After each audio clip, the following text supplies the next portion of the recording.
You're not slow. You're using a display painting process for tabletop goal. Those are two completely different things.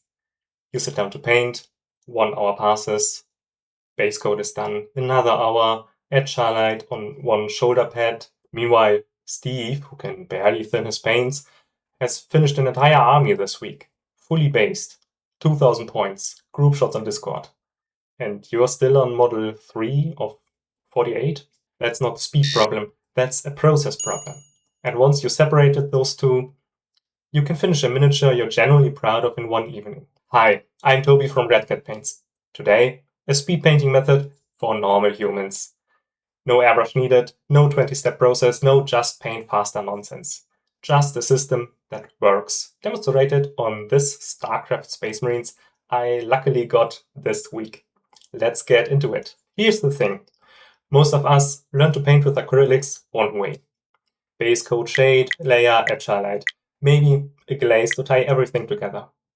And this system works beautifully for one miniature at a time.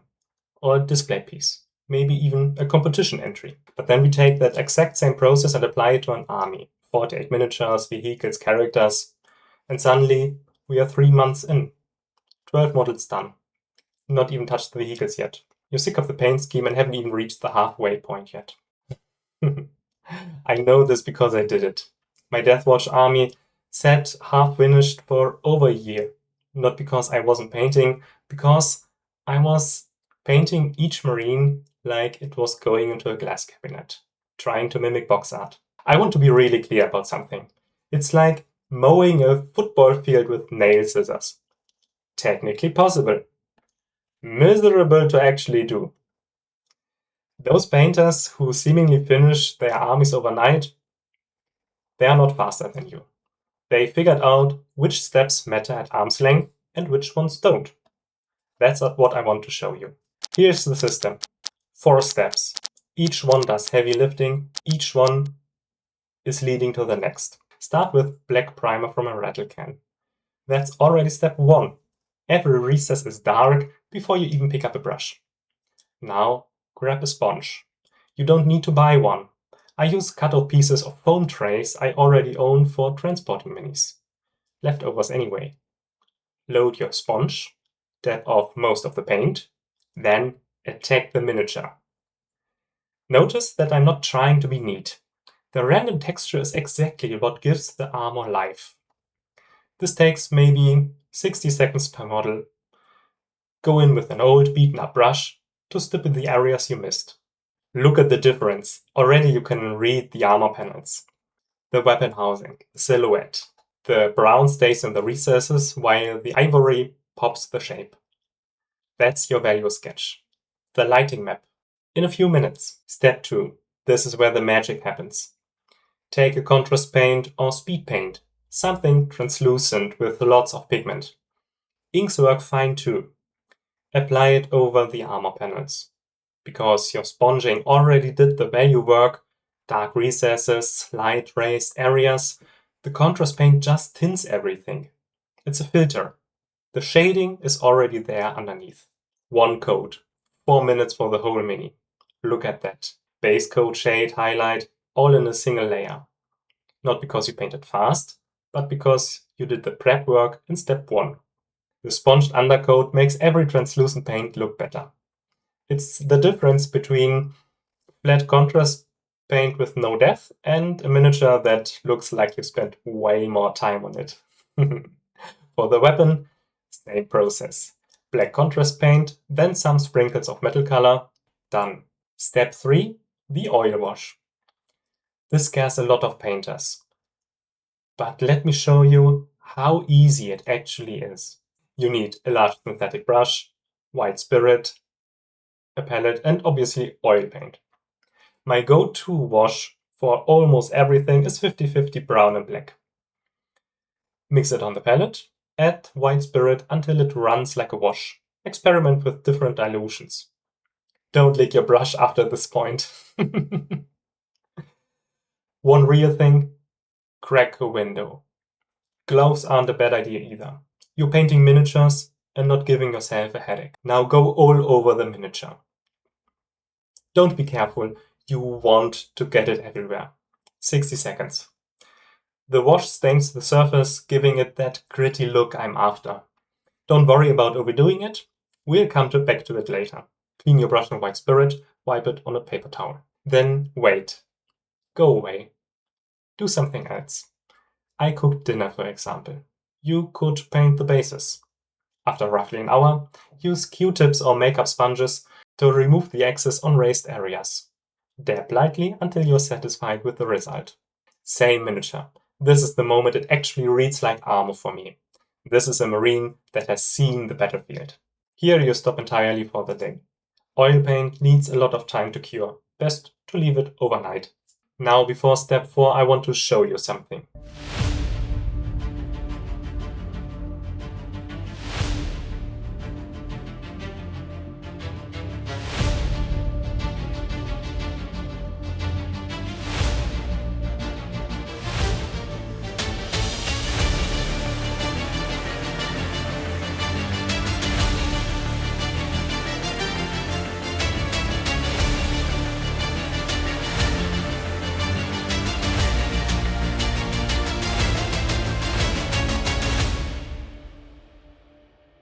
That was 19 minutes and 28 seconds real time. Here's what I actually did.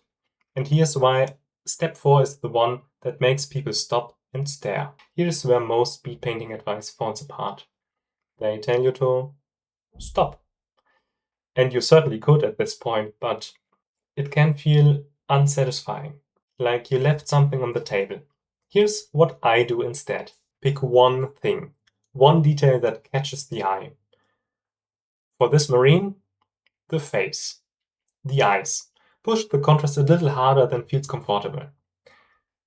Give it 5 minutes of real attention. Then add maybe one spot color where the model needs it.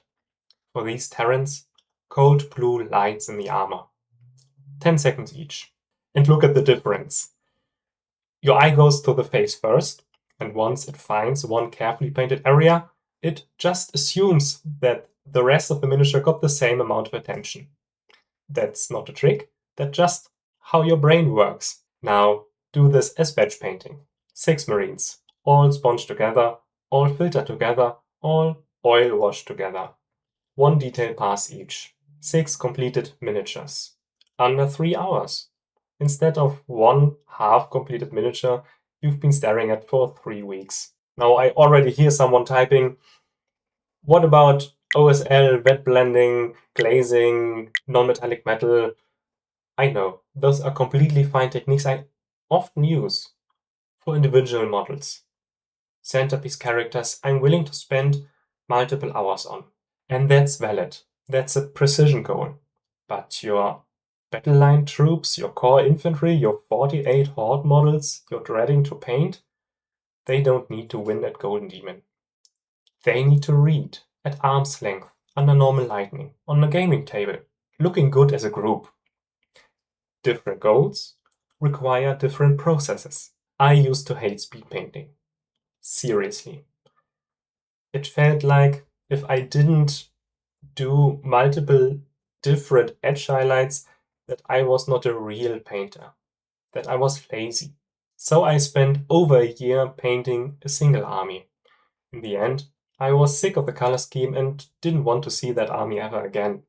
And now it's in my basement, I'm not playing with it anymore. That's a warning sign. If you've been there, you know exactly what I mean. Let me show you something. This Deathwatch Marine, I showed you this army in a previous video, took forever. Edge highlights on every single armor panel. This Terran, on the other hand, is my current process. And from a gaming table perspective, arm's length, normal light, I honestly prefer the Terran. Not because the Deathwatch is worse necessarily, because it feels unfinished. Because they're still missing the units I never added to the army. But this Terran, he is done. He has seen games. 2 games in 30 days. That's the difference. The difference is fun. And it's a hobby. It should be fun. Here's a little secret. When I started speed painting and finishing a lot of things, my display painting got better as well. Not worse, but actually better. Because when you paint efficiently, you learn what actually matters visually, what reads and what doesn't, which details does the eye focuses on, and which ones disappear at arm's length. That knowledge, it's transferable. When I go back to a display piece now, I paint smarter, not just slower. I push the areas where it counts. And I play more games, a lot more games. I'm not embarrassed about the grey plastic anymore. I'm not apologizing. I'm putting out a full painted army on the table, and I'm feeling genuinely proud of it. That's the point of a large portion of this hobby. Not the agile lights, not the perfect blends. The moment when your army hits the table and it's looking like cohesive force. Speed painting is not about rushing. It's about getting to that moment faster. So here's the real takeaway. You're not slow. You were never slow. You were just trying to mow a football field with nail scissors. This 4-step method, sponging undercoat, contrast filter, oil wash, one detail pass. It's built to get miniatures to the table, to replace grey plastic with painted miniatures you're proud of. You can always come back later and add more. Paint a centerpiece or a character with all the techniques. Push your skills on a single miniature. But for your army, your battle line, your 48 models you've been reading, they don't need perfection. They need to be finished. Different goals, different processes. That's not cheating. That's painting like a normal human. I mean, you have a life apart from the hobby, after all. Drop a comment. What army have you been putting off? I want to know I'm not the only one. If you're new here, I make videos like this one about painting miniatures you're genuinely proud of, as a normal human, with normal tools, without the fear. Hit subscribe. Let's tackle the grey tide together. And Taro Zeratul, and I see you in the next one.